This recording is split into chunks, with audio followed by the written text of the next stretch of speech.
สบายดีพ่อแม่พี่น้องเนาะสบายดียินดีต้อนรับเขาสู่ซ่องบอนไซบันดอนหรือว่าสูตรบันดอนเนาะวันนี้เขากะมาคำง่ายๆสั้นๆเนาะคือว่ามาเอาฟืนร้ายโดดเนาะภาษาบ้านเขาเอาฟืนร้ายโดดเพื่อไปใส่เพิ่งว่างเพิ่งเนาะเป็นงานศพของพ่อเลี้ยงของเขาเนาะพ่อจานนี่แหละบ้านเฮาเขาสิเอิ้นว่าพ่อจานที่ว่าทางสวนบางสาที่ว่าเป็นครูบาเฮานะได้จากไปเนาะอย่างบ่มีวันคืนมาเนาะมื้อนี้ก็จะเป็นมื้อทรงสการของเพิ่น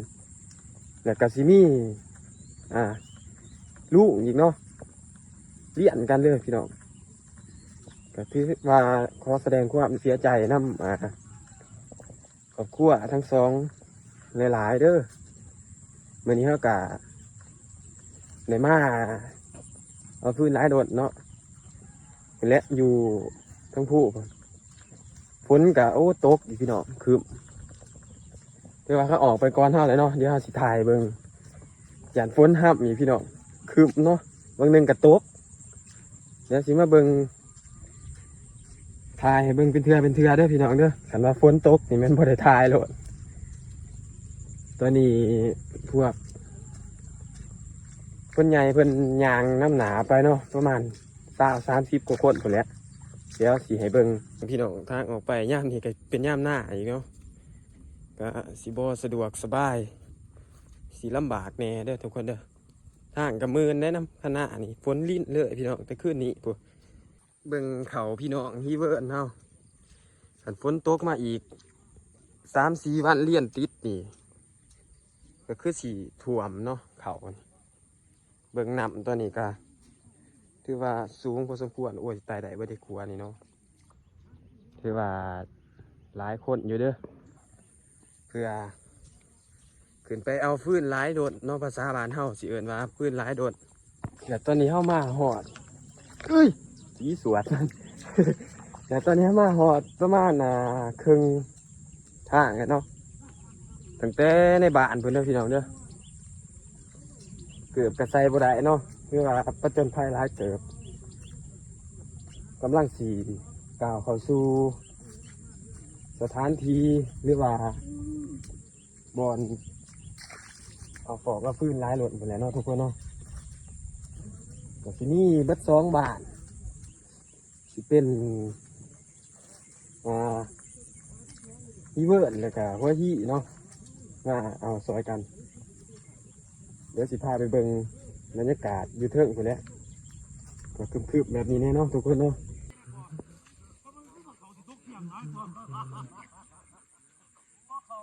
นี่เด้อพี่น้องเด้อนี่ก็จะเป็นบรรยากาศเนาะการออกไปเก็บฟืนได้โดดฝุ่นไปทางหนาผมก็ร้ายเนาะกำลังไปก็ร้ายในงานมันนี่มีเสียได้เสียใหญ่ได้เสียซื้อป้าเนาะมาหวมเอาฟืนร้ายโดดน้ำเนาะคือว่าเสียสละเวลาร้ายเติบ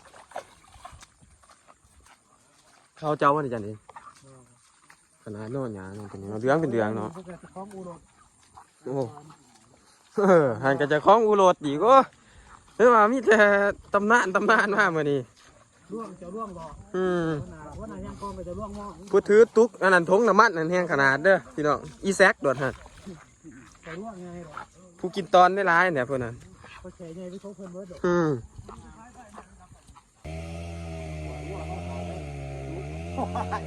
ว่าเขาว่าขาดไม่ได้กินง่วยพี่เหรอ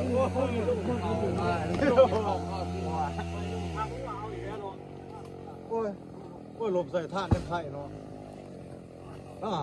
ลมใส่ท่านนั่นไข่เนาะดึงไปดิไม่ได้กิน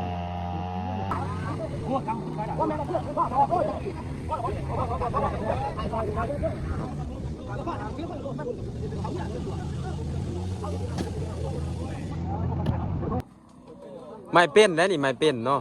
จักรเสียมันเห็นโกนแล้วทีจักรจีจักมาไม่ตายหลังจากที่ฝนตกเจ้าเนาะพี่น้องเนาะเขาก็ได้ มาอัปเดตบรรยากาศการเคลื่อนไหวอีกทีนึงเนาะ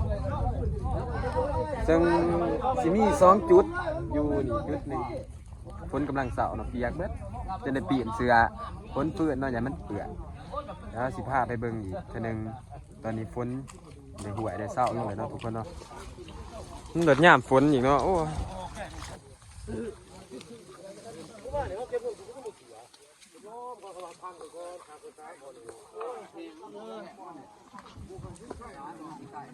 และอาเตียสุก สบายดีสบายดี สบายดีเนาะโอ้ โอ้ย สมโตไอ้ดีเนาะ พอดีรถหมักใหญ่หนึ่งถือว่าแล้วเอาฟื้นเนาะแล้วไปแล้วจุดหนึ่งซึ่งตอนทำอิฐนี่ฝนตกครับเอาบ่ได้ทายเด้อเดี๋ยวตอนนี้ฝนเศร้าจะได้ปีนเสือนุ่งเนาะเอาฟื้นหอฟื้นเพราะว่ามันเปื่อนยังอีกจุดหนึ่งอยู่ในไปแล้วเพราะว่าตัวนั้นหันซีเมนบอลของเงินไต่บ่ของพอเลี้ยงเนาะของพ่อปูพ่อจานเนี่ยแบบส่วนอยู่ในหันซีเมนของลูกเนาะมื้อนี้สองคนผาบกันเลยเนาะสิพามาเบิ่งบรรยากาศตอนนี้ยังอีกวันหนึ่งยังมาทันพ่อเนาะอีกเดี๋ยวหนึงก็สิพ่อตามมาเดี๋ยวฟื้นอีกป่าฝนกะมันจะเป็นใจไปไหนสิเนาะมันสิมาทายให้เบิ่งซ้ำทายได้เนาะถ้าฝนเศร้าก็จะให้ทายถ้าฝนตกนี่ก็ถือว่าบ่ได้ทายเลยห่างขึ้นมาบอนสวนนี่กันเนาะสวนนี่ก็อยากว่าเป็นพี่น้องเลย หญ้าบ่ได้ตัดจักเถื่อ สวนไผ่เสือสวนเจ้าว่าเสือ สวนจันทร์ตอก สวนจันทร์ตอก สวนบุญตองเนี่ย สวนที่กังมาเนี่ย เออ โอ้กังเอ้ยมึงมาทางเลยเด้อสวนมึงเด้อโอ้สมควรฉันขอแจ้งว่าสวนบนตอกนี่โอ้ย สวนก็หายเพิ่นจ้ะ ขนาดสวนเพิ่นหนทายเอาสีเลยทายใช่สีเลยเว้ยขนาดได้เนาะแม่เจ้โดดยิบตัวไปเด้อย้อนขึ้นยิบลง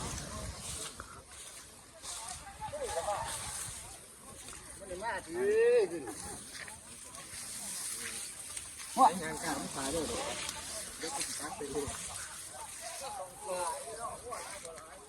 ขายแล้วนี่มีสวน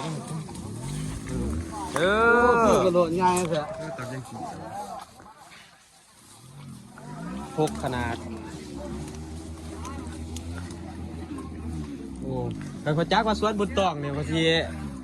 เบาลงหนีหึงแล้วว่าสวนเธอนี่แป้นขนาดเนาะการพจักว่าสวนเป็นลึกคือ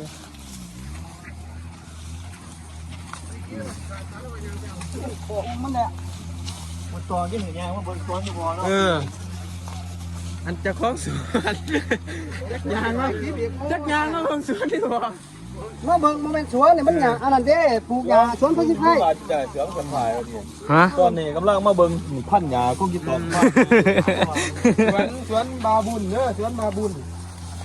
อ๋อนี่เนาะของแท้เนาะตัวนี้เนาะ เดี๋ยวมาเบิ่งอยู่ใน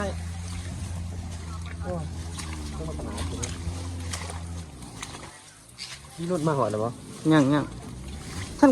คามได้บ่หลาน คืออยากบอกว่าโอ้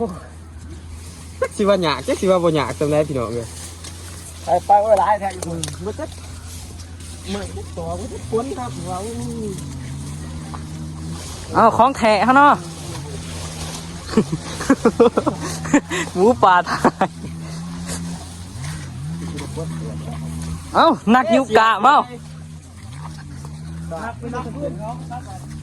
ง่ายกับบ่ง่ายหยากแค่ไหนร้ายเนาะพกอีกนำร้ายอีกฝนมันตกกำลังเศร้าพี่น้องเลยเนี่ยเบิ่งว่าเถอะเดี๋ยวคือว่าสุดยอดเนาะเหือแห้งเกินอายุป่านนี้เนี่ยยังแบกหลายลำบางใหญ่อีกสุดยอดคือนะพี่น้องสิว่าโอ้ยม้อหนุ่มจะมาถ่ายคลิปไปเฮ็ดแต่เวียกไปกันเฮ็ดคือกันเด้อพี่น้องเด้อแต่ว่าข่อยเอาเวลาที่ข่อยชอบไงนี้มาถ่ายคลิปเนาะก็สิอัปเดตให้เบิ่งอยู่ในไงนี่ก็สิเป็นการนำพื้นหลายรถเด้อพี่น้องเด้อคือบอกไปแต่หัวคลิปเนาะ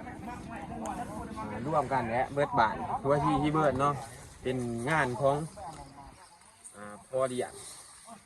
ก็ปูก็จานเฮาเนี่ยคือบ้านเฮาเขาเอิ้นแล้วก็ลุงเนาะลุงสมชายที่ได้ลงรับไปเนาะโดยที่บ่มีบ้านวันคืนมาคือ2เนาะ2คนในมือเดียวกันเวลาเดียวกันเนาะ อะไรเป็นมือร่วมมาเลย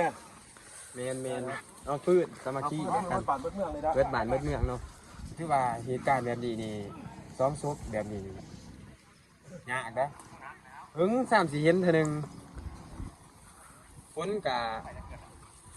กินเลยกำลังเศร้าเนาะบางเทื่อเฮาก็ไปถ่ายบางเทื่อเฮาก็บ่ได้ถ่ายเฮาสิมาอัปเดตบรรยากาศให้เบิ่งเข้ามา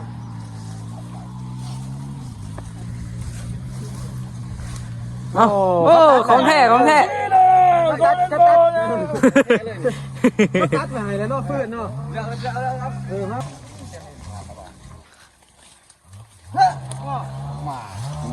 ปักซามึงเลย โอ้ยก่อนว่า นายมึงจะมาเอา มันเบิดมาใหญ่อยู่พุ่นอีกจุดหนึ่งพี่น้องอยู่หันซีเมนต์ของลูกเนาะ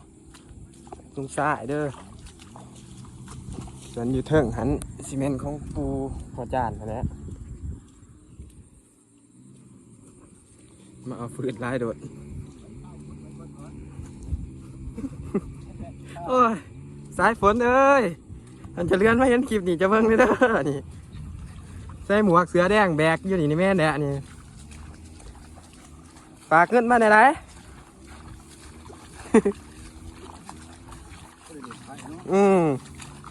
บอกมันตีมันแหงเบิ่งเลยเห็นอะไรเนี่ยฝากมาไหนกูพอได้ดินไผ่จากกะว่า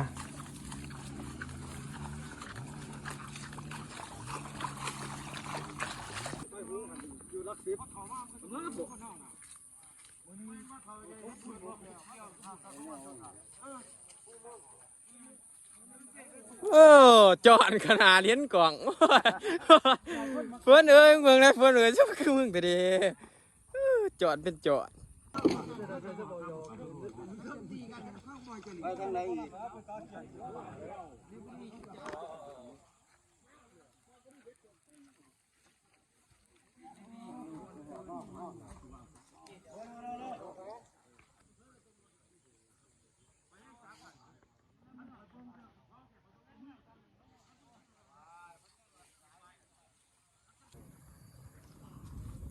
หลังจากที่เขาฟื้นแล้วโดนซอย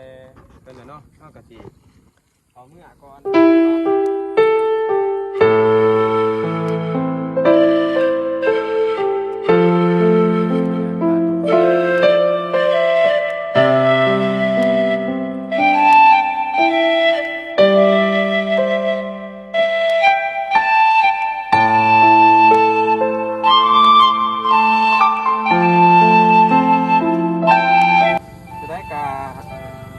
ฝากกดติดตามกดไลค์กดแชร์เพื่อเป็นกำลังใจให้เราเฮ็ดคลิปต่อไปเด้อจบคลิปเพียงเท่านี้ก่อนเด้อพี่น้องเด้อบ๊ายบาย